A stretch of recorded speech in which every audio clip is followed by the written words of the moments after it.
What's up, Trekkies? Alright, so Aaron is not here because I'm going to be talking about the Risian Luxury Cruiser, as you can see.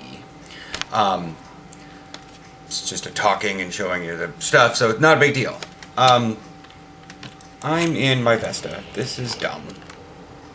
Switch starship. I named it the Floston Paradise. Where are you? Floston Paradise.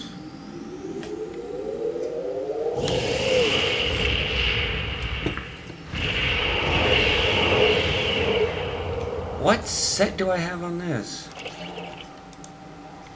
Oh, it's my Mako. Okay. So, here it is. This is the Floston. This is the Risian Luxury Cruiser. It's got the Mako set on it. So, if you're KDF, you know, whatever. Do I have any? Ooh. Here's the most recent set with the Undine. Yeah, look at that. It's got several options, like you can go with a double nacelle or double engine in the back, and you can change a lot of the, like there's like 8 different parts of this thing. You can change the, what I call the ship tattoos. It's these rings and the discolorations and the wave that's along the mid area there. And you can go in and change this top area to having blast doors, so that it's, you know, closed, or you can put a forest, or you can put an island paradise thing in there. It's basically your arboretum. The very top part I have is a mission pod, but you can actually change it to smokestacks. Not necessarily going to go in there and figure all that stuff out. This is just a quick little overview. So, as you can see, this turns pretty well. I'm a science officer. I'm not in engineering, but I'm just going to move back to my Mako because that's what helps my science. So you can see everything. It's just a little bit better because the Undine set makes things kind of green and yucky. Although it does have its benefits, don't get me wrong. Anyways, so what do we got here? Man, my bars are set up screwy on this ship. So the console that came with the Corvette is, well, you can put it on this ship too. They actually have a synergy bonus with the double console, as I talked about previously. But just so you can see,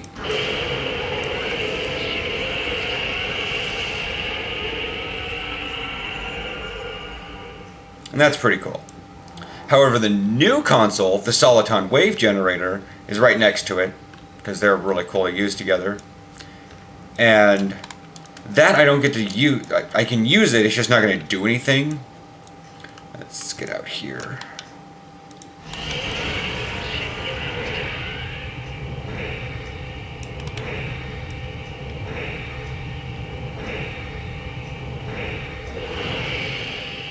And what that does, let's look at the tooltip here. It pulls enemies in, and then, as you can see, it does radiation damage. I have a lot of particle generator skill, because I'm offensively science, I'm not a healer or whatever. So that's what mine does with that. Is it affected by, do I even have?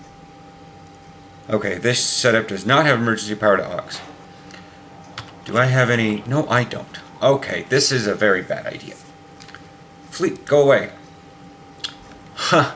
So, I believe it's affected by aux. I don't know how to get much more aux power in me other than an aux battery, and I do have some on me.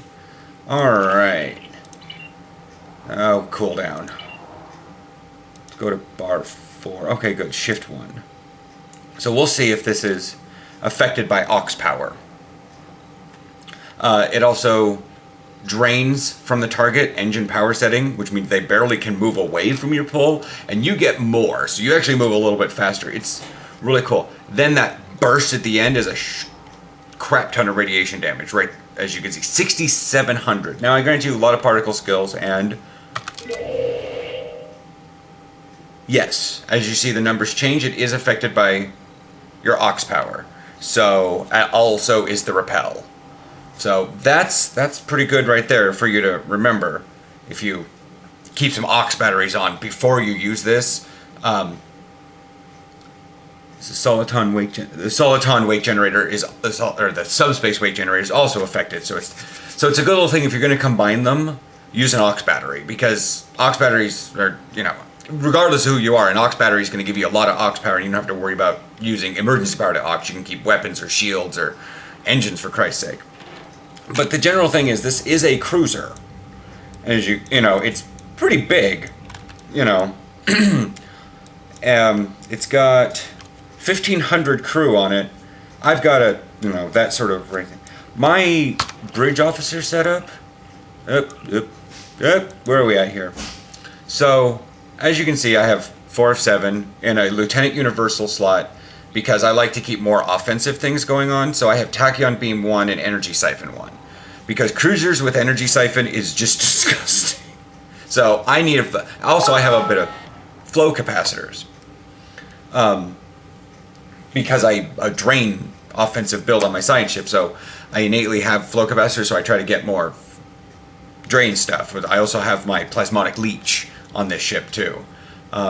For Lieutenant Commander Tactical, I've pulled out Beam Array, High Yield 2, and Attack Pattern Omega. I sort of threw things on there. If I was going to use the ship permanently, I'd tweak things a little bit.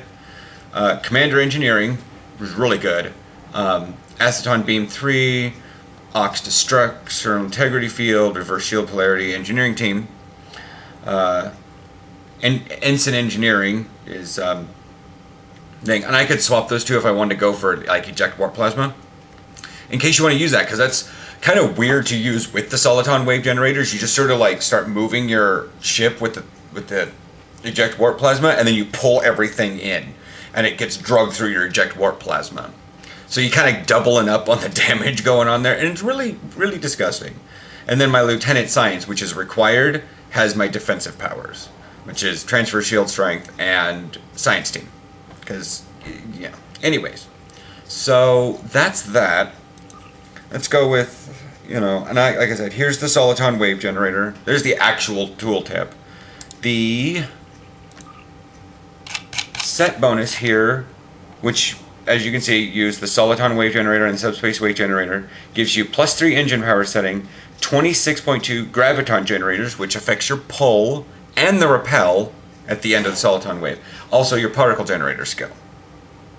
So it helps with the damage of both of those, which is like, oh my god. So if you're going to use this ship, you may want to pick up, like I did. I grabbed, I have a flow capacitor because I love flow capacitors, and a particle generator. But if you don't use flow capacitors, because like I said, mine are only used for the 2 science powers that I have, but you might want to throw a graviton generator on there if you want to use this ship a little bit more offensively. A graviton generator and a particle generator. I have the fleet ones that reduce threat because I do a lot of threat. Anyways, but yeah, I've got a lot. I've got, like I said, the soliton wave generator, the 0-point energy conduit because it's power insulators, crit chance, power to all subsystems because I just love power to all subsystems on a cruiser. EPS flow, monotonium, just basic stuff, general resistance. But here's my plasmonic leech because I love power to all subsystems and I love draining the crap out of things. And then I've got the phaser relay because this thing has all phaser? No. There's my kinetic cutting. Oh, that's the anti-proton beam and the kinetic cutting beam. I haven't decked this thing out much for weapons. I really haven't actually put much into investing into this, but gotta turn the ship. And then I've got the subspace wake generator. Right there. Put your consoles wherever you feel like it. I'm not going to dictate much here. But here's the movement. It's got a turn rate, right, as I have right here, as 18 degrees per second for a cruiser. I'm not even at full impulse, or you can see how my power levels are, and look at this thing turning. Here's full impulse. Anyways, also it has all 4 cruiser commands, but I really don't use attract fire. There's the shield, and then weapons and maneuvering. And I'm not even on maneuvering and I've already got that. Here's with maneuvering at full impulse. Just look at this. Now I'm out of full impulse. This thing turns like a... it turns really well for a cruiser. It's really nice. So that's my overview of it. This is pretty much what you're seeing. And how everything goes. I mean, set up the bridge powers as you want. Set up your traits as you feel like it. And it's a great ship. You know, especially if it's a first tier 5 ship or whatever. It's really good. With its 5 engineering consoles, it's a good, fun looking cruiser because you can customize the crap out of this. Also, not sure how well you're going to be able to see this, but the wings there expand out, kind of like a X-Wing in Star Wars. Heresy. And they like pull out a solar sail. Another thing that this thing does is it has a weird... Where is it? Where would I find that? I don't know. It has a solar sail thing for its Mario. It like reduces the cooldown of your quantum slipstream. Where are you? Jesus. There it is. Solar sail quantum slipstream drive. And quantum slipstream drive is slightly faster, and it may be maintained for twice as long as standard quantum slipstream. So, you know. But anyways, that's that. I will catch you guys all next week. Aaron and I will be doing more quizzes, as I've gotten a lot of requests. And I guess, you know, have fun with the Risian Luxury Cruiser, and I will chat with you guys next week. Bye-bye.